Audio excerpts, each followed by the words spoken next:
नमस्कार दोस्तों, welcome to this channel. आइए शुरू करते हैं आज का वीडियो। इस वीडियो में हम लोग देखेंगे अनुप्रस्थ स्थिति और निरक्षीय स्थिति के बारे में।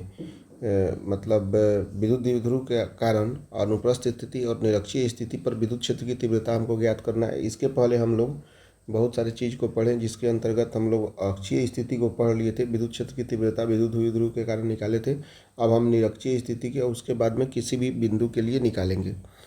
तो यहाँ से हम लोग बना लेते हैं। जैसे मान लीजिए कि यहाँ पे कोई एक पॉजिटिव चार्ज है, यहाँ पे एक बिंदु पे यहाँ पे दिया हुआ है, यहाँ पे प्लस क्यू चार्ज है, और यहाँ से आपका 12 के डिस्टेंस पे आपका यहाँ पे मान लीजिए कि ये पॉइंट है ए और ये पॉइंट है बी। यहाँ पे जो है माइनस क्यू चार्ज है, ठीक है। और इन दोनों के बीच में जो डिस्टेंस है वह डिस्टेंस है आपका 12 डिस्टेंस है, ठीक। और इसके मध्य बिंदु से मान लीजिए, इसके मध्य बिंदु से कोई एक रेखा खींचा गया है। मान लीजिए कि इसके मध्य बिंदु से जहाँ पे मान लीजिए कि ये इसको इससे मिला दीजिए, तो यहाँ पे एक जो काम करेगा हमारा, यहाँ पे जो काम करेगा हमारा जो प्लस क्यू चार्ज के कारण यहाँ पे विद्युत क्षेत्र की तीव्रता, प्लस क्यू क्षेत्र के कारण जो यहाँ पे विद्युत क्षेत्र की तीव्रता उत्पन्न होगी वह हो जाएगा आपका ई प्लस क्यू। और यहाँ पे इधर की तरफ जो हमारा विद्युत क्षेत्र की तीव्रता उत्पन्न होगी वह हो जाएगा आपका ई माइनस क्यू। ई माइनस क्यू हो गया। फिर उसके बाद में हम देख सकते हैं कि ये जो है 90 डिग्री है, और इसका मान हम यदि मान लेते हैं आर, तो ये तो यहाँ से यहाँ तक निश्चित रूप से हो जाएगा आपका एल। ये हो जाएगा यहाँ से यहाँ तक एल, चूँकि ये मध्य बिंदु है, और यहाँ से यहाँ तक भी इसका मान हो जाएगा एल। चूँकि ये आर है, एल है, 90 डिग्री एंगल पे ये कर्ण के समान काम करेगा। इसको मान लेते हैं हम पी, तो हो जाएगा √/r² plus L², √/r² plus L²। मतलब ये ए पी का डिस्टेंस हमें प्राप्त हो गया। तो यहाँ पे देख सकते हैं, यहाँ पे ई प्लस क्यू और ई माइनस क्यू। यदि हम इसे थीटा मान लेते हैं तो ये भी थीटा होगा, क्योंकि ये दोनों आपस में एक दूसरे के बराबर हैं। तो जब थीटा थीटा बराबर हो जाएगा तो ये पूरा एंगल जो हो जाएगा थीटा प्लस थीटा, यानी कि हो जाएगा 2 थीटा हो जाएगा। तो इसका जो रिजल्टेंट निकलेगा वही रिजल्टेंट जो होगा ई होगा, यानी कि परिणामी तीव्रता होगा। तो बेसिकली हमको यहाँ पे ई निकालना है। तो इस पॉइंट को ओ मान लेते हैं। तो हम गणना करना शुरू करते हैं, यानी कि कैलकुलेशंस। तो कैलकुलेशंस कोई हार्ड नहीं है। यहाँ पे देख सकते हैं हम ई प्लस क्यू और ई माइनस क्यू निकाल लेंगे और इसका रिजल्टेंट निकाल लेंगे। तो सबसे पहले कैलकुलेशन में ई प्लस क्यू निकालते हैं। तो यहाँ से E plus Q is equal to दिया हुआ है आपका, क्या दिया हुआ है, हम लोग जानते हैं कि 1/4 pi epsilon naught into Q/r²। यहाँ पे डिस्टेंस कितना है ए पी, तो हो जाएगा आपका ई प्लस क्यू का हो जाएगा ए पी का स्क्वायर, ए पी का स्क्वायर। इसको करते हैं इक्वेशन नंबर 1, और कोष्ठ में लिख देंगे ए पी वेक्टर की तरफ काम कर रहा है। उसके बाद में हम लोग ई माइनस क्यू का वैल्यू निकाल देते हैं। तो E minus Q is equal to हो जाएगा 1/4 pi epsilon naught into P B का होल स्क्वायर। वो क्यू बाई कितना हो जाएगा, क्यू बाई ए पी का स्क्वायर हो जाएगा, नहीं, क्यू बाई यहाँ पे पी बी का स्क्वायर होगा, पी बी का स्क्वायर। इक्वेशन नंबर 2 हो जाएगा। यहाँ पे लिख देंगे पी बी वेक्टर। इस तरह से हमने ई प्लस क्यू और ई माइनस क्यू निकाल दिया। चूँकि बट हम जानते हैं कि ए पी और पी बी दोनों बराबर है, तो यहाँ पे ए पी इजिकल टू हम लिख सकते हैं A P is equal to P B, जो कि दोनों बराबर दिया हुआ है। इसीलिए यहाँ पे हो जाएगा E plus Q is equal to E minus Q होगा, यानी कि दोनों बराबर होगा। उसके बाद में अब हम परिणामी तीव्रता यहाँ से निकाल देते हैं। तो परिणामी तीव्रता जो होगा वह निश्चित रूप से ई के बराबर हो जाएगा। तो यहाँ से हम लिख देते हैं ई इजिकल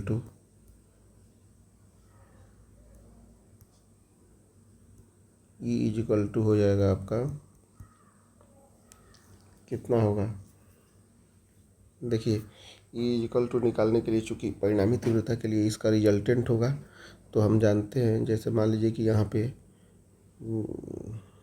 यहाँ पे मान लीजिए कि कोई भी दो कंपोनेंट है, जो कि इसका ए वेक्टर है और ए है बी वेक्टर, और दोनों के बीच में थीटा एंगल है, तो इसका रिजल्टेंट जो निकलता है, if A is equal to B रहता है, देन निश्चित रूप से हम लोग पढ़े थे R is equal to 2a cos theta by 2 होता है, हम लोग बेसिक मैथमेटिकल टूल में पढ़े थे। तो यहाँ से ई इजिकल टू हो जाएगा 2a, ए के जगह पे क्या है, ई क्यू है, 2e³ cos theta by cos 2 theta by 2 होगा। क्यों? क्योंकि यहाँ पे एंगल कितना है, 2 थीटा है। तो निश्चित रूप से यहाँ से 2 से 2 कट जाएगा, तो हमारे पास में जो रिजल्ट आ जाएगा ई का 2e³ कॉस थीटा आ जाएगा। यहाँ से 2 गुने e³ का मान दिया हुआ है, कितना दिया हुआ है, 1/4 pi epsilon naught into Q divided by A P का मान यहाँ पे क्या है, R square plus L square का होल स्क्वायर। तो यहाँ पे लिख सकते हैं R square plus L square का रूट का होल स्क्वायर, और यहाँ पे दिया हुआ है कॉस थीटा। तो यहाँ पे देखेंगे आराम से, कॉस थीटा यहाँ पे दिया हुआ है, देखिए यहाँ पे ये हो गया आधार, ये हो गया लंब, तो कॉस थीटा इक्वल टू आधार बाई कर्ण हो जाएगा, यानी कि L divided by root over R square plus L square हो जाएगा। अब इसको हम सोल्व करने का कोशिश करेंगे,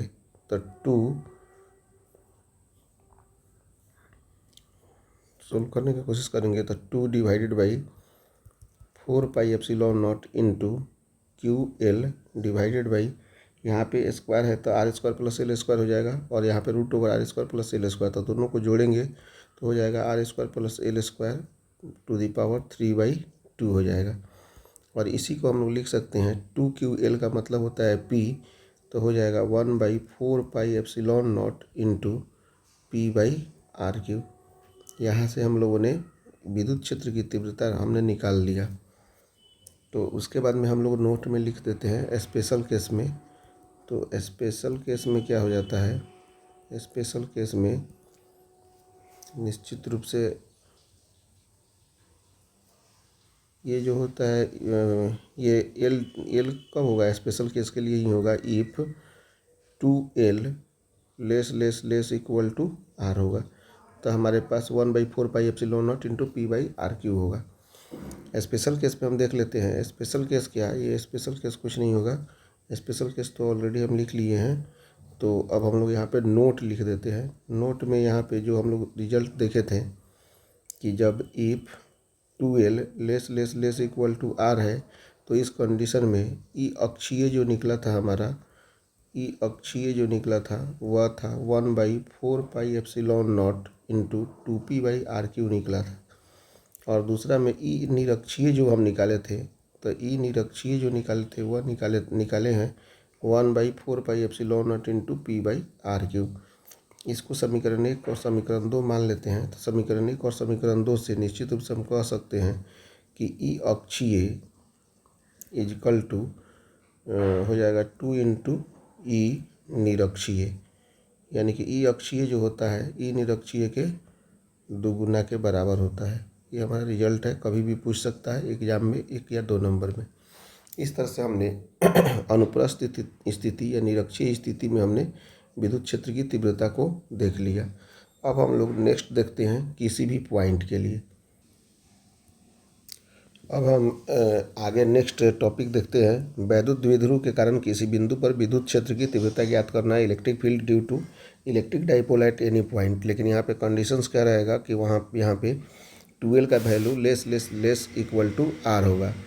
तो इस स्थिति में हम निकालते हैं, तो सबसे पहला पॉइंट यहाँ पे एक अक्षीय स्थिति ले लेते हैं, और इस अक्षीय स्थिति पे एक पॉइंट ए होगा और यहाँ पे एक पॉइंट बी दिया हुआ है। ए पॉइंट पे हमारा जो चार्ज है वह चार्ज है +Q, और बी पॉइंट पे हमारा चार्ज है -Q। और इसके बाद में एक हम निरक्षीय स्थिति ले लेते हैं। मान लीजिए कि हमारा निरक्षीय स्थिति हो गया, ठीक है, और ये पॉइंट हमारा है ओ। तो एक बार हम माने ऐसा पॉइंट लेंगे जो ना अक्षीय हो और ना ही निरक्षीय हो। तो सपोज कीजिए वो पॉइंट हमारा ए है। पॉइंट इसको हम मान लेते हैं कितना, कोई भी पॉइंट मान लेते हैं। इसी पॉइंट पे हम निकालेंगे जो कि निरक्षीय स्थिति पे होगा। तो सपोज कीजिए कि हम यहाँ से मान लेते हैं कि एक बार जो है इसी के अकॉर्डिंग हमारा जो है ये चार्ज मूव करेगा। तो एक बार ऐसे चार्ज आएगा और एक बार ऐसे आएगा।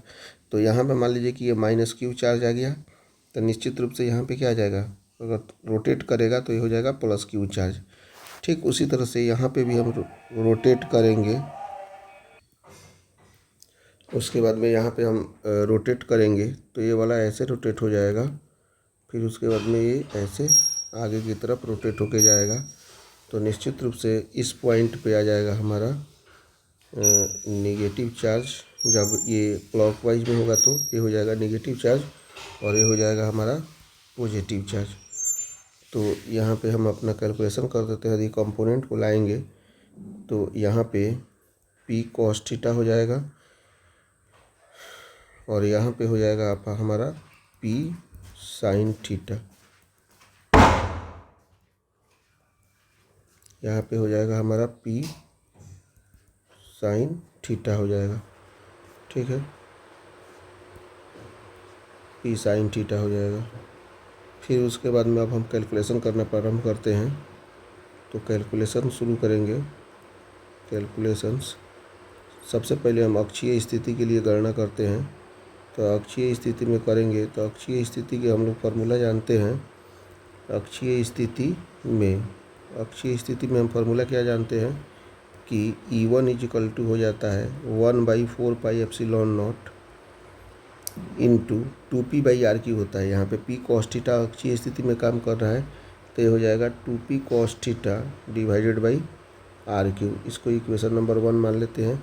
फिर उसके बाद में हम निरक्षीय स्थिति में ज्ञात करते हैं। तो निरक्षीय स्थिति में हो जाएगा, निरक्षीय स्थिति में हो जाएगा E2 = 1/4πε0 इंटू p/r³ होता है। तो निरक्षीय स्थिति में p sin थीटा है तो p sin थीटा /r³ हो जाएगा। इक्वेशन नंबर 2 हो गया। उसके बाद में परिणामी तीव्रता ज्ञात करना है। चूँकि ये दोनों 90 डिग्री पे है तो परिणामी तीव्रता हम जानते हैं, जब दो कंपोनेंट एक दूसरे के साथ 90 डिग्री पे हो तो उसका परिणामी तीव्रता जो हो जाता है वह हो जाता है, हम लोग पढ़े थे बेसिक कॉन्सेप्ट में, E = √E1² + E2²।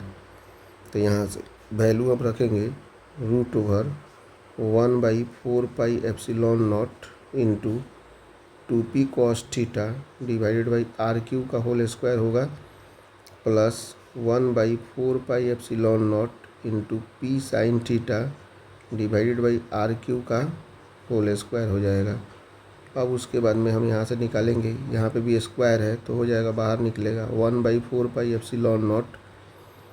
उसके बाद में यहाँ पे 2 तो रहने देते हैं पहले, यहाँ पे p है तो p² हो जाएगा r³ √में 2 दूनी 4 cos² थीटा प्लस यहाँ से हो जाएगा sin² थीटा।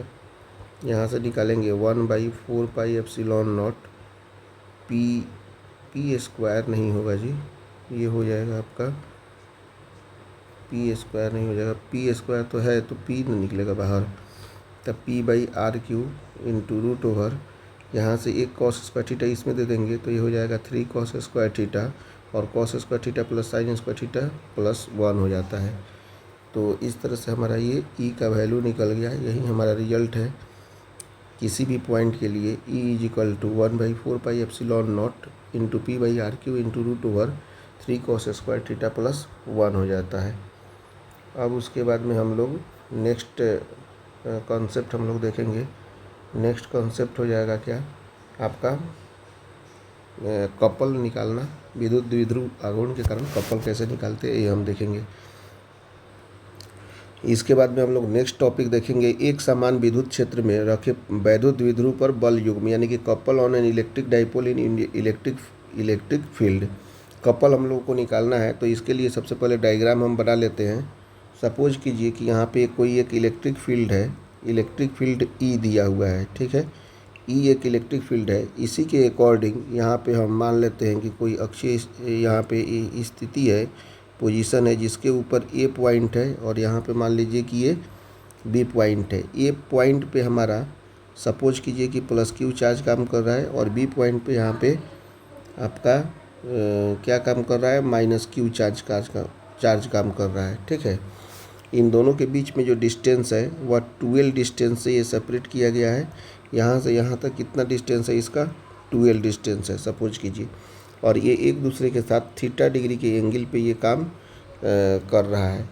जब हम इसको यहाँ से इस तरह से मिला देते हैं, इस पॉइंट को बी पॉइंट को यहाँ से मिला देते हैं, तो एक तरह से ये काम कर ले रहा है, 90 डिग्री पे काम कर रहा है। इस पॉइंट को सी मान लेते हैं। इस पॉइंट पे हमारा एफ काम करेगा और इस पॉइंट पे भी हमारा एफ काम करेगा। F equal to Q into E मान सकते हैं, F equal to Q into E मान सकते हैं। तो यहाँ से ये वाले जब थीटा डिग्री है तो निश्चित रूप से ये भी जो होगा वो कितना हो जाएगा, थीटा डिग्री एंगल पे इंक्लाइंड किया गया है। निश्चित रूप से ये जब थीटा डिग्री है तो ये दोनों पैरेलल है एक दूसरे के, तो ये थीटा डिग्री होगा और ये कितना हो जाएगा, 90 माइनस थीटा हो जाएगा। तो 90 माइनस थीटा होने के कारण क्या होगा कि यदि हम कपल निकालना चाहें, जिसे हम लोग बोलते हैं बल आघूर्ण, तो कपल जिसको बोलते हैं इंग्लिश में, तो कपल इजिकल टू हम जानते हैं टाउ से डिनोट करते हैं, tau is equal to F into perpendicular distance. तो यहाँ से परपेंडिकुलर डिस्टेंस हो जाएगा एफ गुने परपेंडिकुलर डिस्टेंस हो जाएगा ए सी। यहाँ से हम लोग टाउ का वैल्यू निकाल देंगे। एफ इजिकल टू दिया हुआ है, हमने माना है क्यू इंटू ई। उसके बाद में ए सी का वैल्यू हो जाएगा कॉस थीटा। यहाँ पे कॉस 90 माइनस थीटा हो जाएगा, क्योंकि यहाँ से 90 डिग्री की एंगल पे इंक्लाइंड है, कॉस 90 माइनस थीटा। तो यहाँ से टाउ का वैल्यू निकालेंगे तो हो जाएगा कितना हो जाएगा, Q into E into cos 90 minus theta. A C का वैल्यू हो जाएगा cos 90 minus theta, 12 cos 90 minus theta हो जाएगा। यहाँ से इंटू 12 लिखेंगे, तो यहाँ पे हम लोग लिख सकते हैं क्यू इंटू 12 इंटू यहाँ पे ई कॉस 90 माइनस थीटा हो जाता है कितना, साइन थीटा हो जाता है। हम जानते हैं कि 2QL इजिकल टू हो जाता है P, तो यहाँ से हो जाएगा P साइन थीटा। और P साइन थीटा हम लोग वेक्टर के फॉर्म में लिख सकते हैं, tau vector is equal to P cross E हो जाएगा, क्योंकि P क्रॉस E जो होता है वह साइन थीटा के बराबर होता है। इस तरह से हमने रिजल्ट निकाल लिया, टाउ यानी कि couple is equal to P cross E हो जाएगा। क्योंकि यहाँ पे आप लोगों को में भी डाउट हो सकता है, तो यहाँ पे देखिए ये जो त्रिभुज दिया हुआ है, त्रिभुज ABC में निश्चित रूप से हम लिख सकते हैं, क्या लिख सकते हैं, कॉस 90 माइनस थीटा यहाँ पे लिखेंगे तो 12 कॉस थीटा हो जाएगा। तो 12 कॉस थीटा इजिकल टू हो जाएगा आपका यहाँ पे इस तरह से, या साइन थीटा इजिकल टू हो जाता है क्या होता है, यहाँ पे अगर थीटा दिया हुआ है तो हम साइन थीटा के मदद से भी निकाल सकते हैं। तो साइन थीटा इजिकल टू लंब बाई कर्ण, इसके सामने की भुजा लंब हो जाएगी, यानी कि ए सी बाई कर्ण इजिकल टू 12 दिया हुआ है। तो यहाँ से ए सी इजिकल टू हम निकाल सकते हैं 12 साइन थीटा, और यहाँ से ए सी की जगह पर हमने क्या पुट कर दिया, 12 साइन थीटा पुट कर दिया, ठीक है कि नहीं। तो आराम से इसे हम लोग देख सकते हैं, इस तरह से दिया हुआ है। तो ये तो रिजल्ट हो गया, ये भी रिजल्ट हो गया।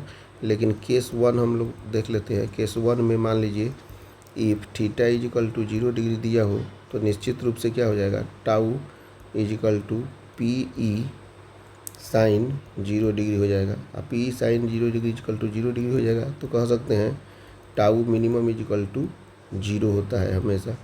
और दूसरा कंडीशन हो सकता है आपका कि इफ़ थीटा इजिकल टू दिया रहे 90 डिग्री, तो जब थीटा 90 डिग्री हो जाएगा, tau is equal to PE sine 90 degree हो जाएगा। साइन 90 डिग्री 1 के बराबर होता है, तो टाउ इजिकल टू PE हो जाएगा, यानी कि टाउ मैक्सिमम इजिकल टू हो जाएगा कितना, P इंटू E। इस तरह से टाउ मिनिमम 0 डिग्री पे आएगा और टाउ मैक्सिमम 90 डिग्री पे आएगा। अब हम लोग आगे वर्क डन को देख लेते हैं, विद्युत द्विध्रुव आघूर्ण के कारण वर्क डन कितना होता है। अब इसके बाद में नेक्स्ट टॉपिक हम देख लेते हैं। नेक्स्ट टॉपिक दिया हुआ है कि एक समान विद्युत क्षेत्र में वैद्युत द्विध्रुव को घुमाने में किया गया कार्य, यानी कि वर्क डन निकालना है हमको in rotated and electric dipole in uniform electric field. तो सबसे पहले हम लोग डी थीटा पे ही निकालते हैं, तो लिख देते हैं हम, यानी कि डी थीटा कोण घुमाने में किया गया कार्य, डी थीटा कोण घुमाने में किया गया कार्य। तो ये हो जाएगा आपका D W is equal to tau into D theta, और टाउ का वैल्यू है आपका P sine theta into D theta. तो अब हम देखते हैं कि थीटा कोण को घुमाने में किया गया कार्य, थीटा कोण को घुमाने में किया गया कार्य, थीटा कोण को घुमाने में किया गया कार्य। ये हो जाएगा आपका omega is equal to integration of 0 to theta D omega. यहाँ से वैल्यू लिख देंगे 0 टू थीटा, वो डी ओमेगा का वैल्यू है आपका P sine theta into D theta, और इसका वैल्यू हम निकालेंगे तो हो जाएगा पी ई, और साइन थीटा का इंटीग्रेशन हो जाता है कॉस थीटा, जो कि यहाँ पे निगेटिव में होगा, और ये होगा वैल्यू 0 से लेकर थीटा तक। यहाँ पे upper limit lower limit put कर देते हैं, cos theta minus cos 0 degree, cos 0 degree जो होता है minus P E into cos theta minus 1 होता है। यदि हम इसको 1 बाहर भीतर ले जाएंगे तब पी ई हो जाएगा 1 माइनस कॉस थीटा। इस तरह से डब्लू का वैल्यू जो निकलता है वह हमारा डब्लू का वैल्यू हमने यहाँ पे निकाल लिया। अब उसके बाद में हम लोग नेक्स्ट जो टॉपिक निकालेंगे वह हमको निकालना है स्थितिज ऊर्जा। तो स्थितिज ऊर्जा को हम निकालते हैं। अब उसके बाद में हम लोग स्थितिज ऊर्जा को निकालते हैं। एक समान विद्युत क्षेत्र में वैद्युत द्विध्रुव की स्थितिज ऊर्जा, यानी कि energy of an electric dipole in uniform electric field, इसे निकालने की कोशिश करते हैं। हम लोग जानते हैं कि यहाँ से potential energy is equal to हो जाएगा इंटीग्रेशन ऑफ π/2 से theta into tau into D theta. तो यहाँ से टाउ का वैल्यू रख देते हैं, तो टाउ का वैल्यू यहाँ पे दिया हुआ है इंटीग्रेशन ऑफ π/2 से थीटा, और टाउ का वैल्यू हो जाता है P sine theta into D theta. तो यहाँ से वैल्यू निकालेंगे तो यहाँ पे पी तो कॉमन हो जाएगा, और साइन थीटा का इंटीग्रेशन हो जाता है आपका माइनस में, माइनस बाहर लेंगे कॉस थीटा, और π/2 से हो जाएगा 0। तो यहाँ पे हो गया माइनस पी ई इंटू हो जाएगा, यहाँ पे थीटा होगा, 0 नहीं थीटा। तो यहाँ पे सबसे पहले हम लोग कॉस थीटा रखेंगे, और उसके बाद में माइनस कॉस π/2 हो जाएगा। यहाँ से minus P E into cos theta, और कॉस 90 जो होता है 0 के बराबर हो जाता है, तो यहाँ पे 0 लिख लेंगे, यानी कि पोटेंशियल एनर्जी जो निकलेगा वो हो जाएगा minus P E cos theta हो जाएगा। इस तरह से पोटेंशियल एनर्जी का वैल्यू हमने निकाल दिया। तो पहला chapter electric charge and field Gauss theorem, इसके बाद में हम लोग पढ़ेंगे। तो यहाँ तक हमने कंप्लीट कर लिया। अब आगे की वीडियो हम लोग गॉस थ्योरम और इसके एप्लीकेशंस को पढ़ेंगे। आप इससे फेयर बना लीजिए, और इसका नोट्स भी आप लोगों को प्रोवाइड करा दिया जाएगा। जो नोट्स सीक्वेंस वे में चैप्टर 1 का नोट्स जो होगा वो आपको प्रोवाइड करा दिया जाएगा कॉन्सेप्ट के तौर पर। इसे आप देख लीजिए और इसे फेयर कर लीजिएगा। Thank you very much.